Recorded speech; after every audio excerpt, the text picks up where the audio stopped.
सभी साथियों को क्रांतिकारी जय भीम, जय भारत, जय संविधान, जय मान्यवर साहब काशीराम। साथियों, बहुजन समाज पार्टी के समर्थकों के लिए इस समय सबसे बड़ी जबरदस्त एक खबर आ रही है बिहार चुनाव से। साथियों, आप सभी को पता है बिहार के अंदर चुनावी प्रचार प्रसार का जो दौर है वो चला हुआ है। बसपा पार्टी काफी सीटों पर मजबूत बताई जा रही है। अभी बिहार की कैमूर जिले की जो रामगढ़ बस्ती की जो सीट है साथियों, ये सीट बसपा पार्टी की कंफर्म मानी जा रही है। यहां पर असदुद्दीन ओवैसी AIMI जो पार्टी है उनकी तरफ से एक अहम डिसीजन लिया गया है और बसपा के समर्थन में असदुद्दीन ओवैसी प्रचार प्रसार करते हुए नजर आ रही हैं। साथियों, आप सभी को पता है असदुद्दीन ओवैसी, चंद्रशेखर आजाद जी, स्वामी प्रसाद मौर्य जी गठबंधन में चुनाव लड़ रहे हैं।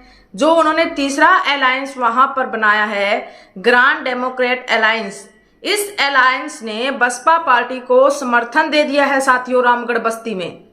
और इस समय बहुजन समाज पार्टी के समर्थकों में खुशी की लहर देखी जा सकती है, काफी उत्साह है। और इस JDA ने जो डिसीजन लिया है, असदुद्दीन ओवैसी की पार्टी ने जो डिसीजन लिया है, इसकी खूब सराहना की जा रही है। बहुजन समाज पार्टी के समर्थक इस बात से बहुत खुश हैं कि आखिर बहुजन समाज और जो दलित समाज, मुस्लिम समाज है, आखिरकार वो माइंड से सोचने लगा है, राजनीतिक तौर से वो सोचने लगा है। रामगढ़ बस्ती आप देखते हैं, रामगढ़ बस्ती के अंदर जो बसपा पार्टी है, यहाँ पर ये सीट बसपा पार्टी की एक हॉट सीट मानी जाती है। बसपा पार्टी की जो यहाँ पर पकड़ है वोटर्स के अंदर, वो अच्छी पकड़ है। आप देखेंगे कि यहाँ का जो समीकरण है, जो वोटों का प्रतिशत बैंक है, वो बसपा पार्टी के फेवर में रहता है हर बार। मार्जिन, कुछ वोटों के मार्जिन से बसपा पार्टी पिछड़ जाती है साथियों इस सीट पर, लेकिन बसपा पार्टी की जो पकड़ है इस सीट पर वो बहुत अच्छी खासी है। इसलिए यहाँ पर जो असदुद्दीन ओवैसी और जो चंद्रशेखर आजाद, स्वामी प्रसाद मौर्य जी ने जो डिसीजन लिया है वो बहुत ही अहम है, ताकि ये सीट बसपा पार्टी के खाते में जा सके। साथियों, आप सभी को पता है कि रामगढ़ जो बस्ती की जो सीट है, कल हमने वीडियो में जिक्र किया था कि ये बसपा पार्टी के खाते में जाने वाली कुछ सीटें हैं। और जो रामगढ़ बस्ती की अभी ये सीट है, असदुद्दीन ओवैसी की पार्टी के समर्थन के बाद बसपा पार्टी की एक तरफा सीट बताई जा रही है। यहां पर आप देखेंगे कि 2024 में जब उपचुनाव हुए थे तो यहां मिंटू यादव चुनाव के अंदर थे और मात्र 1200 वोटों के मार्जिन के साथ वो पीछे रह गए थे। और अब यहां से मिंटू यादव को प्रत्याशी बनाया गया है और मिंटू यादव को सोशल मीडिया पर अभी से बधाई मिलनी शुरू हो चुकी है। जैसे ही असदुद्दीन ओवैसी की पार्टी ने BSP पार्टी को समर्थन किया, उसके बाद लगातार सोशल मीडिया पर मिंटू यादव के समर्थन में मिंटू यादव को बधाई के रूप में काफी शुभकामनाएं दी जा रही हैं। साथियों, रामगढ़ बस्ती सीट एक बसपा पार्टी का गढ़ रही है। यहां पर बसपा पार्टी का अच्छा खासा वोट बैंक भी रहा है, इसलिए मात्र कुछ वोटों के परसेंट से बसपा पार्टी जो पीछे रह जाती है, अब उस कमी को पूरा करने के लिए असदुद्दीन ओवैसी और दलित समाज और पिछड़े समाज की जो पार्टियां हैं वो बसपा पार्टी का समर्थन कर रही हैं। और बड़ा ही अहम और एक अच्छा कदम बताया जा रहा है राजनीति के अंदर कि दलित समाज और मुस्लिम समाज के जो नेता हैं, अगर ऐसे डिसीजन लेने लगे तो पूरे भारत में हर एक राज्य में हमारी सरकार होगी। साथियों, असदुद्दीन ओवैसी जी ने ये समर्थन दे दिया है बसपा पार्टी को इस सीट पर, ताकि बसपा पार्टी एक तरफा जीत इस सीट पर हो सके। अब असदुद्दीन ओवैसी की पार्टी, आप सभी को पता है कि बिहार के अंदर गठबंधन में लड़ रही हैं, स्वामी प्रसाद मौर्य जी और चंद्रशेखर आजाद जी।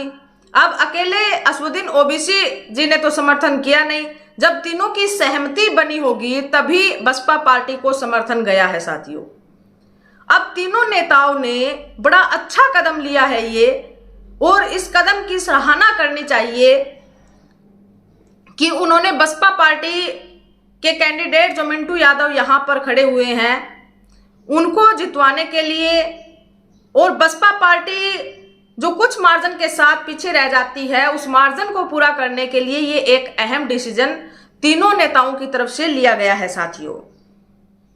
इसी के साथ साथ जो मोहनिया एक विधानसभा सीट है, जहां पर ओम प्रकाश दीवाना जी को प्रत्याशी बनाया गया है, इस सीट पर भी बसपा पार्टी की एक तरफा जीत निश्चित है, क्योंकि यहां से जो आरजेडी का प्रत्याशी था और एएसपी पार्टी की जो प्रत्याशी थी और एक पीके पार्टी जो है, इन तीनों पार्टियों के प्रत्याशियों के नामांकन रद्द हो गए हैं।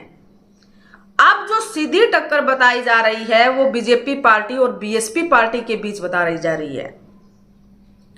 अब जो समर्थन रामगढ़ बस्ती की सीट पर असदुद्दीन ओवैसी और अलायंस के नेताओं की तरफ से बसपा पार्टी को किया गया है, तो यही उम्मीद इसी सीट पर की जा रही है साथियों। अगर ऐसा हो जाता है तो बसपा पार्टी की एक तरफा जीत अभी से निश्चित है। अब इस सीट पर सीधी टक्कर बीजेपी पार्टी के साथ है। आरजेडी जो पार्टी है, तेजस्वी यादव जी, उन्होंने एक निर्दलीय कैंडिडेट को समर्थन किया है। खैर, ये तो उनके डिसीजन है, लेकिन यहां पर बसपा पार्टी काफी मजबूत है साथियों। असदुद्दीन ओवैसी के मुस्लिम जो वोट बैंक है उसमें अच्छी खासी पकड़ है, और बिहार के अंदर मुस्लिमों की संख्या अच्छी खासी है साथियों, मतदाताओं की संख्या अच्छी खासी है। बहुजन समाज के लोग ये भी चाह रहे थे कि इस अलायंस का हिस्सा बसपा पार्टी बने, लेकिन बसपा पार्टी ने ये पहले ही बता दिया था, ऐलान कर दिया था कि वो किसी भी विधानसभा के चुनाव होंगे तो वहां पर गठबंधन नहीं करेंगे, इसलिए बसपा अकेले चुनाव लड़ेगी। बसपा अपने दम पे और जनता की ताकत के साथ चुनाव लड़ेगी, इसलिए बसपा पार्टी ने बिहार के अंदर गठबंधन नहीं किया और गठबंधन का पहले ही उन्होंने ऐलान कर दिया था। लेकिन अब जो नेताओं की तरफ से जो कदम उठाए जा रहे हैं, ये भी सराहना के कदम है साथियों। बहुजन समाज के नेताओं को करना चाहिए ऐसा। सोशल मीडिया पर खूब इस कदम की सराहना की जा रही है, साथ में लोगों की काफी प्रतिक्रियाएं भी आ रही है कि अगर दलित और मुस्लिम समाज एक साथ आ जाए तो देश के अंदर जो राजनीति की बागडोर है वो दलित मुस्लिमों के हाथ में होगी। देश के अंदर दलित समाज और मुस्लिम समाज की जो परिस्थितियां हैं वो एक जैसी हैं। आज से नहीं, पीछे से ही ऐसी परिस्थितियां रही हैं, और दलित मुस्लिमों के जो इशू हैं वो भी सेम है। इस तरीके की प्रतिक्रियाएं काफी दी जा रही हैं, और दोनों ही समुदाय एक साथ अगर चुनाव लड़ते हैं, दोनों ही एक दूसरे की समस्याओं को समझते हैं, तो ये बड़ा ही अच्छा कदम होगा राजनीति के अंदर। जो मुस्लिम समाज, दलित समाज राजनीति से आज भी दूर है, वो राजनीतिक जो की है वो उनके हाथ लग सकती है।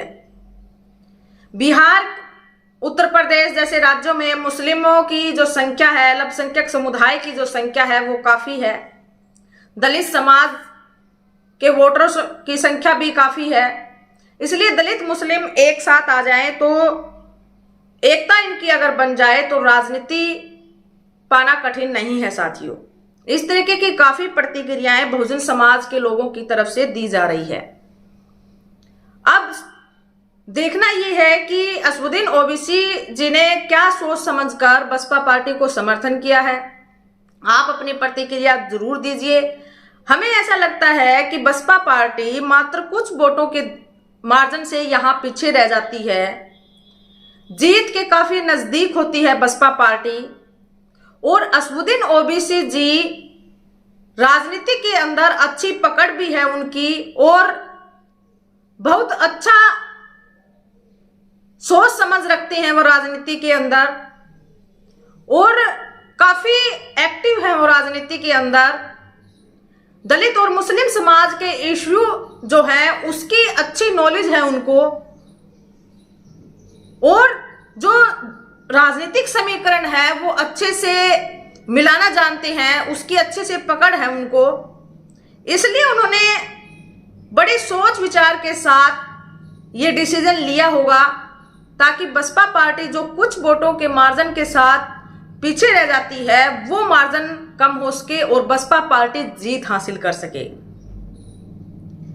इसके अलावा आप अपनी प्रतिक्रिया दीजिए कि क्या कोई और भी कारण हो सकता है।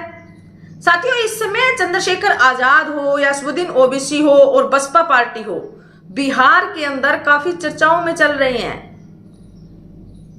लगातार जो डिसीजन लिए जा रहे हैं, अभी कल की ही बात है, आप सभी ने देखा कि चंद्रशेखर आजाद जी ने भी एएसपी पार्टी के बीएसपी पार्टी में विलय होने की बात उन्होंने कही और काफी समय पहले से ही वो बसपा पार्टी में शामिल होने की बातें कहते आए हैं, बहन जी से मिलने की बातें कहते आए हैं। और आप देखेंगे कि बिहार के अंदर जो एनडीए है, जो बीजेपी पार्टी है, उसका खुलकर विरोध किया जा रहा है। यहां पर जहां से हम बिलोंग करते हैं साथियों, हरियाणा से, यहां पर बिहार के काफी साथी हमें देखने को मिले। यहां पर जो प्रवासी मजदूर हैं वो आए हुए हैं, हमने उनसे संपर्क करना चाहा, उनसे हमने बातचीत की, उनकी प्रतिक्रिया लेनी चाहिए। हमें ये नहीं पता कि वो किस समुदाय से हैं, किस जाति से हैं। हमने केवल राजनीतिक उनसे बात की कि बिहार के अंदर क्या कुछ चल रहा है, बिहार के अंदर क्या कुछ पोजीशन है। तो साफ जो उनकी प्रतिक्रिया उनकी रही, एनडीए के खिलाफ रही कि बिहार के अंदर एनडीए की सरकार अब की बार नहीं बनेगी। और यही प्रतिक्रियाएं बिहार के वोटर्स जो वहां पर है उनकी आ रही है। ये तो जो प्रवासी मजदूर है आए हुए हैं, उनकी प्रतिक्रियाएं हैं, एनडीए को साफ इनकार कर रहे हैं। और बिहार के अंदर जो सत्ता विरोधी जो लहर चल रही है और जो परिस्थिति एनडीए की वहां पर अभी फिलहाल है, तो एनडीए तो बिहार से बिल्कुल साफ होती हुई नजर आ रही है साथियों। अब दूसरा जो विकल्प बचता है वो महागठबंधन का, और जो थर्ड अलायंस है वो और बसपा पार्टी। बार बार कह रहे हैं कि बिहार के अंदर जो दलित मुस्लिम पार्टियां हैं वो अहम रहने वाली है इस बार। असदुद्दीन ओवैसी की अच्छी खासी पहुंच बताई जा रही है, अच्छी खासी पोजीशन बताई जा रही है, बसपा पार्टी की अच्छी खासी पोजीशन बताई जा रही है। लेकिन ये तो समय और परिस्थितियां ही बताएंगी साथियों क्या कुछ रिजल्ट होने वाले हैं।